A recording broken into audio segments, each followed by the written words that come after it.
Halo guys, welcome back again to my channel. Bersama saya Hansen di sini dan seperti biasanya setiap harinya saya akan buatkan video seputar cryptocurrency. Apa kabar kalian hari ini semuanya? Semoga dalam keadaan yang baik-baik saja. Teman-teman, dalam 24 jam terakhir kita melihat Bitcoin kembali melanjutkan rally-nya dan sesuai dengan apa yang saya sampaikan di video kemarin bahwa short term memang saya melihat Bitcoin akan terus merangkak naik ke atas, break di atas area 43.600 dan kita sudah persis melakukan hal tersebut. Nah, kira-kira apa yang bisa kita expect terjadi berikutnya di Bitcoin, kita bakalan bahas di video hari ini. Diikuti juga kenapa menurut saya volatility di minggu ini kemungkinan baru akan dimulai dan beberapa data menarik lainnya. So, stay tune terus sampai akhir video. Sekarang kita bakal mulai dari CoinMarketCap terlebih dahulu. Per hari ini secara global market cap kripto berada di angka 1,62 triliun dolar atau naik sekitar 1,85%. Nah, di top 10 coin sendiri kita melihat keadaannya semuanya hijau, kenaikannya ranging antara 1, sekian persen hingga kurang lebih 11%. Dan yang menjadi top performer adalah Solana dengan kenaikan 11,35% menuju 83,26 dolar. So, itu adalah outlook sementara dari beberapa top coin yang ada. Sekarang kita langsung aja masuk ke beberapa data dan berita terbaru hari ini. Nah, yang pertama teman-teman, saya mau sampaikan bahwa volatility di minggu ini mungkin baru akan dimulai karena data yang cukup penting dari Amerika Serikat baru akan kita lihat dirilis hari ini dan juga besok.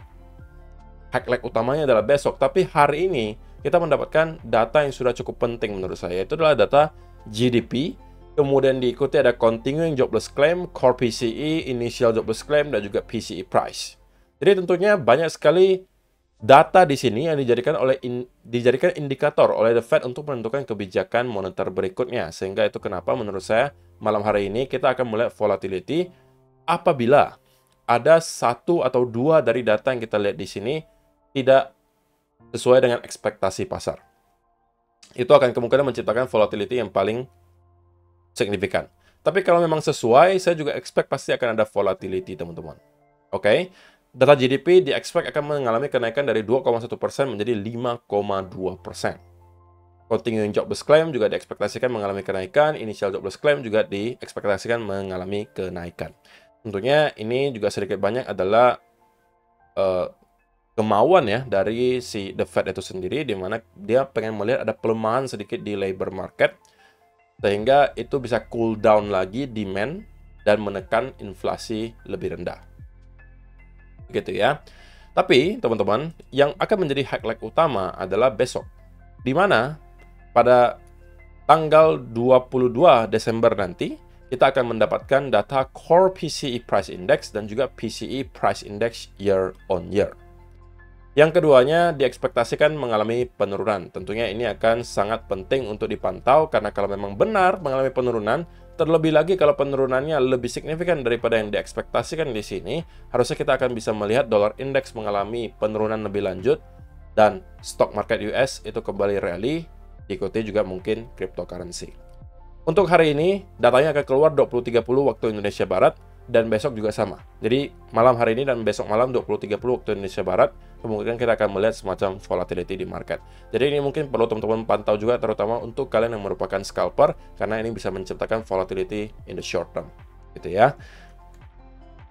Kemudian, teman-teman, setelah baru kemarin kita melihat ada salah satu aplikan spot Bitcoin ETF bernama Bitwise, itu membuat iklan seputaran spot Bitcoin ETF.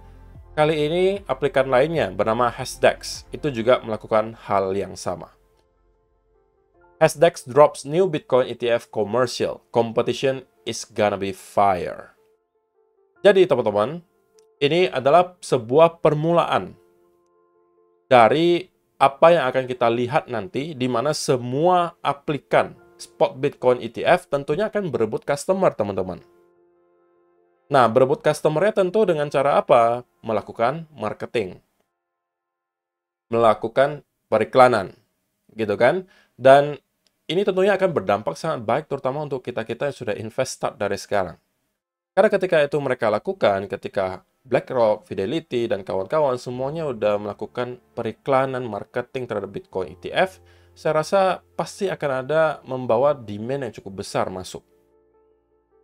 Dan tentunya ketika demand start untuk meningkat lagi, apalagi kalau misalnya meningkat drastis, sedangkan kita tahu bahwa supply Bitcoin sekarang terus-menerus tergerus, dan juga lebih dari 50% orang-orang yang nge-hold Bitcoin itu sudah semuanya adalah long-term holder, alias mereka tidak punya niat untuk jualan dalam waktu dekat, terlebih lagi di harga yang sekarang, itu akan bisa tentunya menjadi sebuah hal yang sangat baik, karena ketika supply itu menipis, demand-nya justru meningkat, harga kemungkinan akan terdorong jauh ke atas.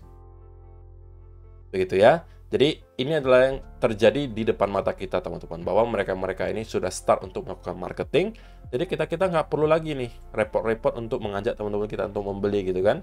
Mereka aja yang melakukan periklanan, dan tentunya mereka akan mendapatkan demand dari sana. Dan yang terakhir, teman-teman, lagi-lagi kita bicara soal indikator dari TechDev.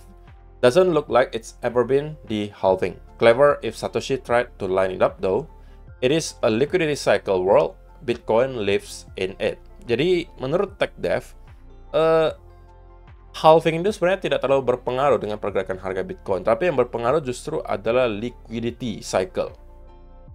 Dan setiap kali teman-teman kita melihat ada flip di sini, dari yang awalnya garis putih ini di bawah garis pink menjadi garis putih di atas garis pink, atau kita melihat ada crossover yang terjadi, biasanya akan ada fase parabolik yang kita lihat. Dan ini bukan tanpa data ya teman-teman, ini kita adalah fakta, kita berbicara dari data yang ada. Jadi ini fakta, bukan opini. Bahwa setiap kali kita melihat crossover ini terjadi, biasanya kita melihat Bitcoin itu mendapatkan fase parabolik. Terjadi di tahun 2020, 2016, 2012, dan juga 2009. Dan secara statistik, ini win rate-nya masih 100%, teman-teman. Setiap kali hal tersebut terjadi, kita memang mendapatkan fase parabolik. Dan diikuti juga indikator MACD yang juga melakukan hal yang sama, di mana yang histogramnya awalnya berwarna merah seperti ini menunjukkan bahwa kita berada dalam momentum bearish. Ketika kita flip menjadi hijau di sini, itu juga biasanya menandakan permulaan dari pergerakan parabolik. Terjadi di tahun 2009 di sini, oke. Kemudian di 2012 ketika kita melihat MACD itu flip ke arah hijau, kita kemudian melihat Bitcoin start untuk parabolik. Di tahun 2016 juga sama, kita flip ke arah hijau, parabolik. Kita flip ke arah hijau di tahun 2020, parabolik. Dan kali ini kita juga melihat ada flip ke arah hijau, teman-teman. Pertanyaannya tentunya adalah apakah memang ini adalah awal dari fase parabolik yang bakal kita lihat dalam 1-2 tahun ke depan, ataukah pada akhirnya indikator di sini itu memberikan kesalahan pertama gitu ya, karena sebelum-sebelumnya selalu akurat nih. Pertanyaannya, apakah akan mengulang gitu kan? Silahkan kalian mungkin boleh kasih komentar kalian, kira-kira apakah kita akan melihat hal yang serupa terjadi, ataukah kali ini akan berbeda? Atau seperti yang orang sering sebutkan, will be this time different. So, silahkan kalian kasih komentar kalian di kolom komentar di bawah. Sekarang kita masuk ke chartnya Bitcoin, dan saya akan langsung mulai dari 1 hour chart, teman-teman. So, apa yang kita bisa lihat dalam 24 jam terakhir, saya sampaikan di video kemarin, teman-teman, bahwa untuk short term, saya memang expect Bitcoin untuk terus merangkak naik, breakout dari area 43.600 di sini. Sebelum pada akhirnya, sebenarnya ekspektasi saya adalah kita akan kemudian roll over atau membuat fake out di sini, dan kemudian start untuk kembali membuat wave kedua. Artinya gambaran besarnya adalah, teman-teman, ini adalah masih sebuah fase konsolidasi. Ini adalah wave pertamanya, ini adalah koreksinya. Dan kita berpotensi membuat wave kedua, atau bahkan bisa wave ketiga, sebelum pada akhirnya kita akan kembali untuk breakout dan menuju ke area 49 atau 50.000 dolar. Dan itu masih menjadi salah satu senario yang menurut saya berpotensi terjadi, teman-teman. Tetapi, tentu saja, kita perlu ada indikasi awal yang menunjukkan bahwa kita memang akan membuat senario tersebut terjadi. Apa senario itu? Sebenarnya step pertamanya sudah terjadi, teman-teman. Sesuai dengan ekspektasi kita break di atas area 43.600-an. Jadi step pertama sudah clear. Step kedua yang saya sampaikan di video kemarin adalah saya mau melihat ada semacam fake out. Artinya, kita kembali close di bawah area 43.200 di sini.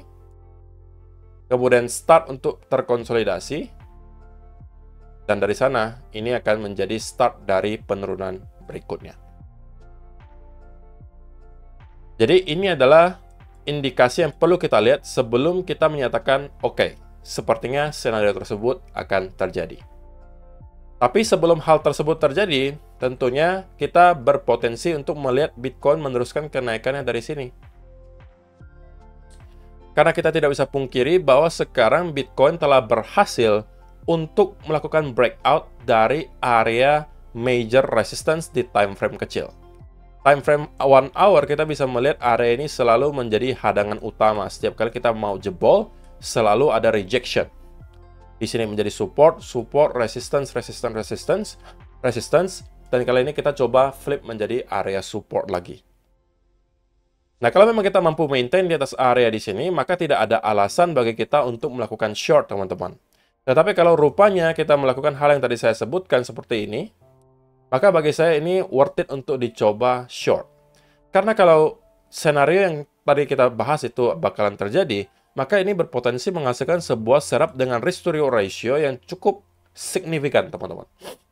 Katakanlah kalian masuk dari retest di sini, dan kalian protect diri kalian katakanlah di sekitaran area higher low terakhir gitu ya. Bukan, lower high terakhir, sorry. Lower high terakhir, dan kalian menargetkan minimal nyampe ke sekitaran area low terakhir. Itu sudah menghasilkan setup dengan risk to reward ratio 3:1. Terlebih lagi kalau kita mampu breakdown, katakanlah nyampe ke area 39.000, itu adalah sebuah setup dengan risk to reward ratio 5:1. So, menurut saya itu worth it untuk diambil, teman-teman. Tapi dengan catatan, sekali lagi, kita mau melihat akan ada breakdown di bawah area 43.200-an di sini. Kemudian kita start untuk pullback, dan ini akan menjadi setup bagi teman-teman untuk start masuk. Tentunya invalidasinya ya kalian bisa protect diri kalian di atas area ini. Terserah kalian mau stop lossnya di sebelah mana. Kalau kalian misalnya mau lebih aman, tentunya stop lossnya agak digeser sedikit ke atas gitu kan. Tapi kalau misalnya kalian lakukan hal tersebut, tentunya kalian tidak boleh take profit terlalu awal, karena berarti kalau take profit terlalu awal, kalian dapatkan setup dengan risk to reward ratio yang tidak memadai. Jadi minimal kalian mungkin harus targetkan ke area 40 ribuan di sini sebelum kalian melakukan taking profit. Semuanya itu tidak ada yang salah, tidak ada yang benar, teman-teman, tergantung profil resiko kalian masing-masing. Jadi itulah kenapa saya selalu sampaikan, jadikan informasi yang saya berikan ke kalian hanya sebagai tambahan saja. Sisanya kalian harus analisa sendiri, kalian harus cari setupnya sendiri, kalian harus temukan setup yang dengan risk to reward ratio yang baik sebelum kalian masuk ke setup tersebut. Oke, jadi sekali lagi teman-teman, ini belum akan valid jika kita belum breakdown dari area ini ya. So, step pertama kemarin kita sudah sesuai bahwa kita udah break dari 43.600. Nah, kita bakal lihat lagi berikutnya kira-kira apa clue yang diberikan oleh Bitcoin. Kalau rupanya kita bisa melihat Bitcoin untuk kemudian mendapatkan breakout di atas area high terakhir dan start untuk konsolidasi, maka itu sudah menginvalidasi senario kita di sini.